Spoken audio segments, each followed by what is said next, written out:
Weatherheads are typically installed in a vertical position. This orientation facilitates the drainage of condensation away from both the weatherhead itself and the cable entrance point into the building.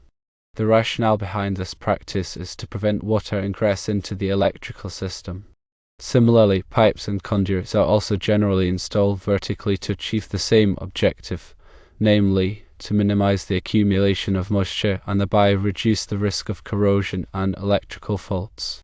While there is no specific state or local code in every region mandating a particular orientation for weatherheads, the National Electrical Code, referred to as NEC, provides guidelines concerning their installation.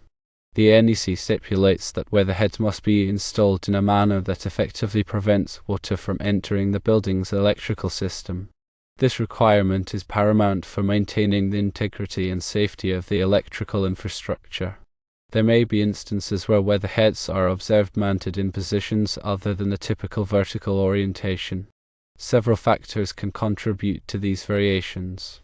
Firstly, it is possible that the contractor responsible for the installation did not adhere strictly to the NEC guidelines or best practices. This could result in installations that, while functional, may not provide the optimal level of protection against water intrusion. Secondly, the weatherheads may have been intentionally installed in a different position to accommodate specific constraints or requirements related to the building's architecture or the surrounding property.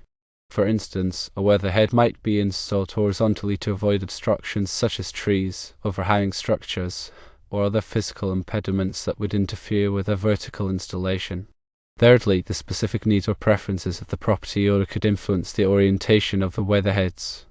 In some cases, aesthetic considerations or practical concerns related to maintenance or accessibility might lead to a decision to deviate from the standard vertical installation. Ultimately, the decision regarding the orientation of weatherheads often rests with the contractor responsible for the installation. However, it is crucial that the contractor ensures that the installation complies with the NEC requirements and effectively prevents water from entering the building. This involves careful consideration of factors such as the local climate, the building's design, and the potential for water accumulation. The NEC provides comprehensive guidelines for electrical installations, including specific requirements for weatherheads. Adherence to these guidelines is essential for ensuring the safety and reliability of electrical systems. The NEC addresses various aspects of weatherhead installation, including the materials used, the methods of attachment, and the clearances required from other structures. The NEC also specifies the types of connectors and fittings that are suitable for use with weatherheads.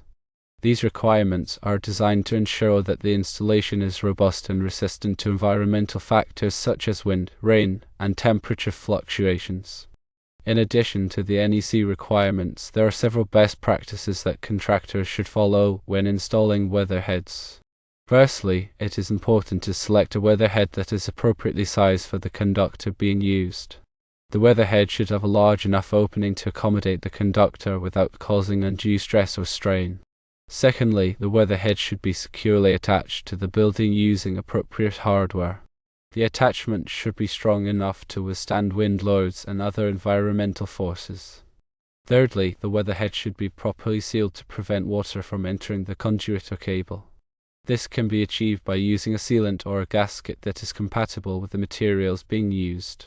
Fourthly, the weatherhead should be installed in a location that is easily accessible for maintenance and inspection. This will facilitate periodic checks to ensure that the weatherhead is in good condition and functioning properly. Fifthly, the weatherhead should be installed in a manner that minimizes the risk of physical damage. This may involve protecting the weatherhead from impact by vehicles, equipment, or other objects. Sixthly, the weatherhead should be installed in accordance with the manufacturer's instructions. The manufacturer's instructions provide detailed guidance on the proper installation and maintenance of the weatherhead. Deviations from these instructions could compromise the performance and reliability of the installation. Seventhly, the weatherhead should be inspected regularly to ensure that it is free from damage and corrosion. Any signs of damage or corrosion should be addressed promptly to prevent further deterioration. Eighthly, the weatherhead should be cleaned periodically to remove dirt, debris, and other contaminants. This will help to maintain the weatherhead's appearance and performance. Ninthly, the weatherhead should be protected from exposure to harsh chemicals or solvents. These substances can damage the weatherhead's materials and compromise its integrity. Tenthly, the weatherhead should be properly grounded to prevent electrical shock hazards. Grounding provides a path for fault current to flow back to the source, tripping a circuit breaker or fuse and energizing the circuit. When installing weatherheads in coastal areas or other environments with high salt concentrations, it is important to use materials that are resistant to corrosion. This may involve using stainless steel, aluminum, or other corrosion-resistant alloys. In addition, the weatherhead should be coated with a protective coating to further enhance its resistance to corrosion. When installing weatherheads in areas with heavy snow or ice accumulation, it is important to ensure that the weatherhead is strong enough to withstand the weight of the snow and ice. This may involve using a heavier-duty weatherhead or providing additional support to the weatherhead. When installing weatherheads in areas with high winds, it is important to ensure that the weatherhead is securely attached to the building and that it is properly braced. This will prevent the weatherhead from being damaged or dislodged by the wind. When installing weatherheads on buildings with metal roofs, it is important to ensure that the weatherhead is compatible with the roofing material. This may involve using a special type of weatherhead that is designed for use with metal roofs. When installing weatherheads on buildings with steep roofs, it is important to take precautions to prevent falls. This may involve using safety harnesses, scaffolding, or other fall protection equipment. When installing weatherheads near trees, it is important to trim the trees to prevent them from interfering with the weatherhead. This will prevent the trees from damaging the weatherhead or blocking access to it. When installing weatherheads near power lines, it is important to maintain a safe distance from the power lines. This will prevent accidental contact with the power lines, which could result in serious injury or death. Weatherheads play a critical role in protecting electrical systems from water damage. Proper installation and maintenance of weatherheads are essential for ensuring the safety and reliability of electrical systems. By following the NEC requirements and best practices, contractors can help to prevent water from entering buildings and causing electrical hazards. The National Electrical Code is a comprehensive set of standards and guidelines for electrical installations. It is updated every 3 years by the National Fire Protection Association, referred to as NFPA, and is widely adopted by jurisdictions throughout the United States.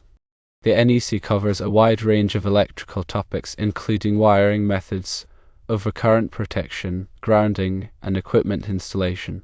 The purpose of the NEC is to provide a safe and practical standard for the installation of electrical wiring and equipment.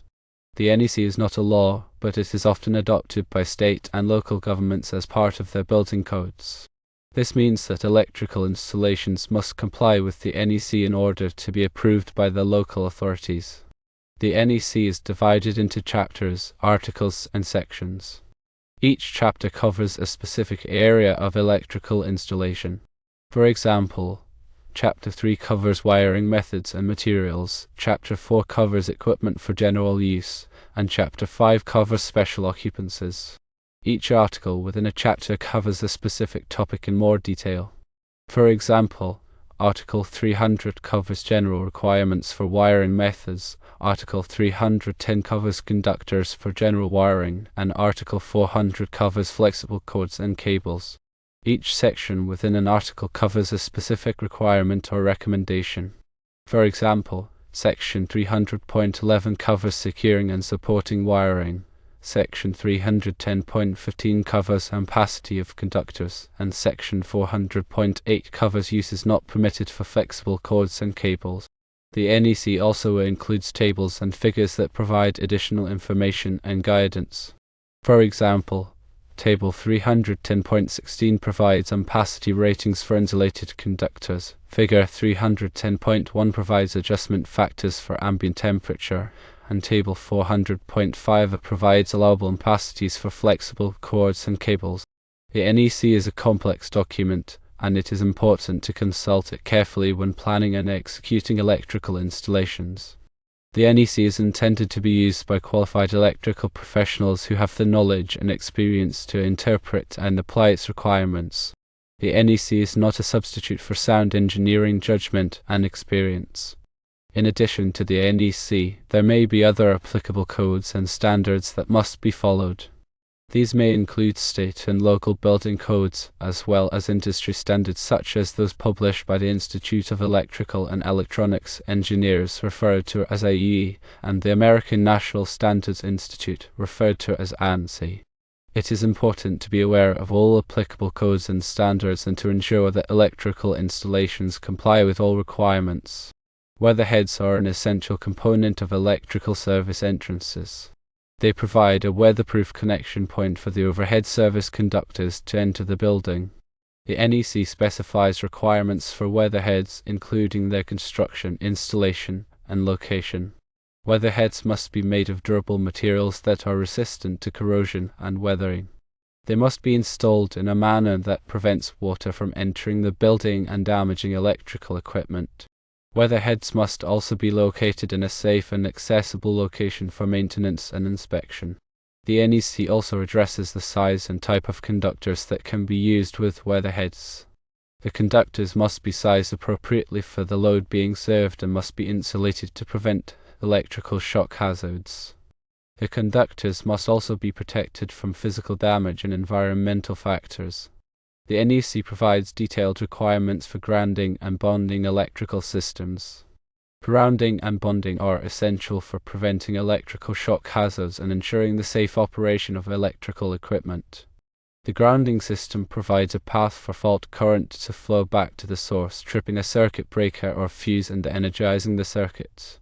The bonding system connects all metal parts of the electrical system together, creating a low impedance path for fault current.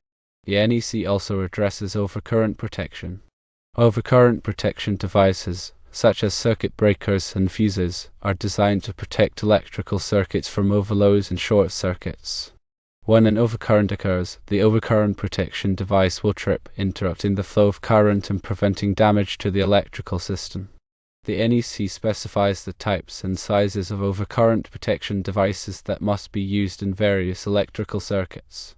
The NEC also addresses wiring methods. Wiring methods refer to the types of cables and conduits that are used to run electrical wiring.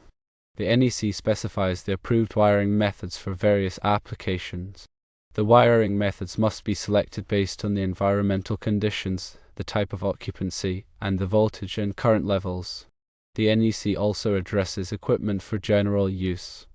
Equipment for general use includes items such as receptacles, switches, lighting fixtures, and appliances. The NEC specifies the requirements for the installation and use of these items. The equipment must be installed in a safe and accessible location and must be properly grounded and protected from overcurrent. The NEC also addresses special occupancies. Special occupancies are locations that have unique electrical requirements, such as hazardous locations, healthcare facilities, and swimming pools. The NEC provides specific requirements for electrical installations in these types of occupancies. The NEC is a living document that is constantly being updated to reflect changes in technology and safety standards. It is important to stay current with the latest edition of the NEC and to consult it carefully when planning and executing electrical installations.